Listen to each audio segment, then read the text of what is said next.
Kembali bersama kami di Sindo Prime pemirsa, rapat pleno perolehan suara Presiden dan DPR tingkat Provinsi Maluku Utara berlangsung ricuh. Salah satu saksi partai politik yang protes bahkan membanting meja hingga akhirnya dikeluarkan dari ruang pleno.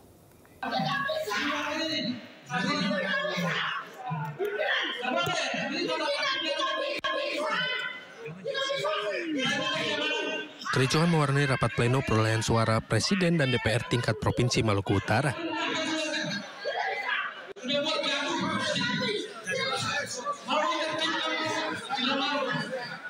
Para saksi partai politik cekcok hingga dijotos dengan tim keamanan KPU.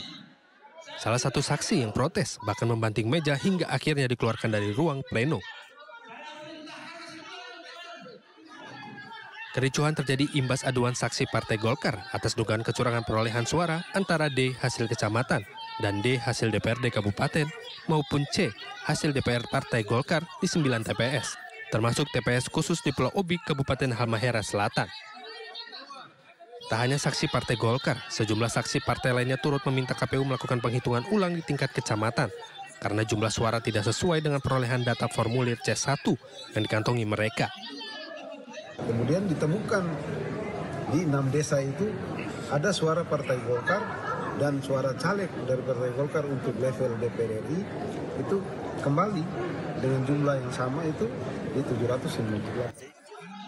Kericuhan reda ketika Bawaslu Maluku Utara merekomendasikan KPU melakukan penghitungan ulang di tingkat kecamatan di seluruh TPS yang ada di Pulau Obi, namun KPU mengaku tidak bisa melaksanakan rekomendasi Bawaslu. Kita lihat alokasi waktu yang dilakukan oleh PPK saja dengan pekerjaan yang sama itu menggunakan alokasi waktunya kurang lebih 17 hari itu mereka rasa tidak cukup, maka diperpanjang lagi kan. Atas insiden kericuhan yang sempat terjadi, KPU kemudian menskorsing pleno dan akan kembali dilakukan Senin besok. Dari Ternate, Maluku Utara, Ismail Sangaji, iNews melaporkan. Nah, pemirsa, unjuk rasa tolak hasil rekapitulasi suara KPU di Medan, Sumatera Utara juga berlangsung ricuh. Masa aksi menemukan adanya dugaan penggelembungan suara dari salah satu partai.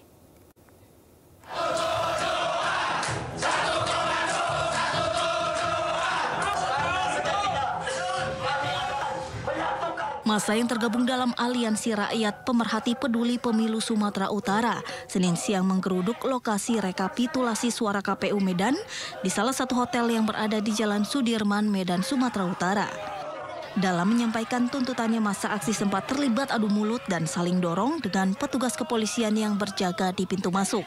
Masa menuntut KPU Kota Medan yang tidak mengindahkan rekomendasi dari Bawaslu dan tetap melanjutkan rekapitulasi, yang dimana dinilai merugikan calon anggota legislatif serta partai politik peserta pemilu.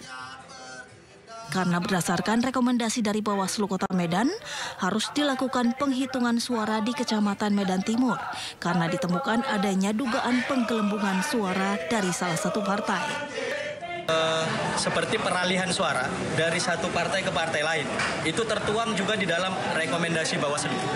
Di Kecamatan Medan Timur misalnya, ada peralihan suara dari Partai Kebangkitan Nusantara dan Partai Buruh untuk Partai Kebangkitan Bangsa. Sehingga di sana Partai Kebangkitan Bangsa menggelembung suaranya dan akhirnya mendapatkan kursi. Sebelumnya sejumlah keributan juga terjadi di lokasi rekapitulasi ini, di mana keseluruhan masalahnya hampir sama, di mana adanya dugaan penggelembungan suara yang diduga sengaja diberikan kepada caleg atau partai lain untuk memenangkan dirinya. Dari Medan, Sumatera Utara, Ahmad Ridwan Nasution, iNews melaporkan. Sementara itu pemirsa, gagal jadi anggota DPRD, seorang caleg memutus aliran air yang disambungkan ke dekat pemukiman warga dan kini warga terpaksa mencari sumber air ke bukit yang berjarak 2 km.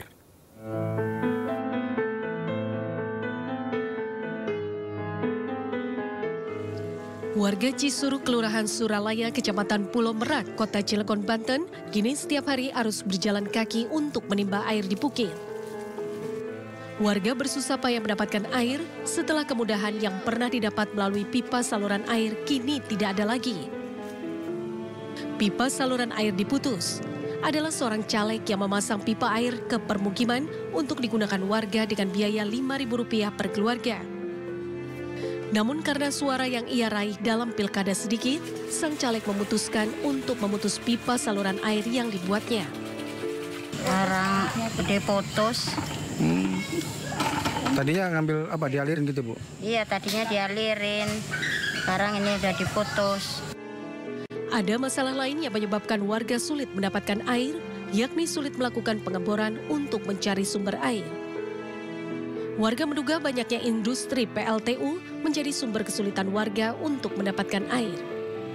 Dari Cilegon, Banten, Iskandar Nasution, iNews melaporkan. Pemirsa, desakan menggulirkan hak angket untuk mengusut kecurangan pemilu bertambah kuat.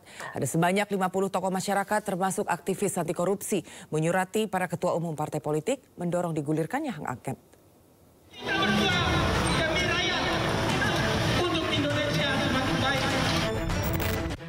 Desakan menggulirkan hak angket untuk mengusut kecurangan pemilu bertambah kuat. Sebanyak 50 tokoh masyarakat, termasuk aktivis anti korupsi, menyurati para ketua umum partai politik mendorong digulirkannya hak angket. Surat tersebut ditujukan kepada Ketua Umum PDI Perjuangan, Megawati Soekarno Putri, Ketua Umum PKB, Muhaimin Iskandar, Ketua Umum Partai Nasdem, Surya Paloh, Sekjen PKS Ahmad Saiku, dan Ketua Umum P3 Muhammad Mardiono. Sementara itu, calon wakil presiden nomor urut 3 Mahfud MD mengungkapkan hak angket telah siap digulirkan. Mantan Menko Polhukam ini mengaku telah membaca lebih dari 75 halaman. Bahkan menurut Mahfud, nama-nama yang akan menandatanganinya pun sudah ada. Saya membaca bahwa rancangan angket itu serius dan sudah jadi. Saya sudah pegang, naskah akademiknya tebal sekali, di atas 75 halaman lah ya yang sudah saya baca itu. Jadi itu angket itu jalan, tinggal kan itu perlu koordinasi teknis ya. Siapa yang tanda tangan di depan gitu. Itu sudah ada nama-namanya, tapi yang mau tanda tangan itu kan harus baca dulu juga ya, biar nanti ketika mempertahankan itu tahu. Selain desakan mengusut kecurangan pemilu melalui hak angket, pihak Ganjar Mahfud bersiap menempuh jalur hukum sengketa pemilu melalui jalur Mahkamah Konstitusi. Tim Liputan iNews melaporkan.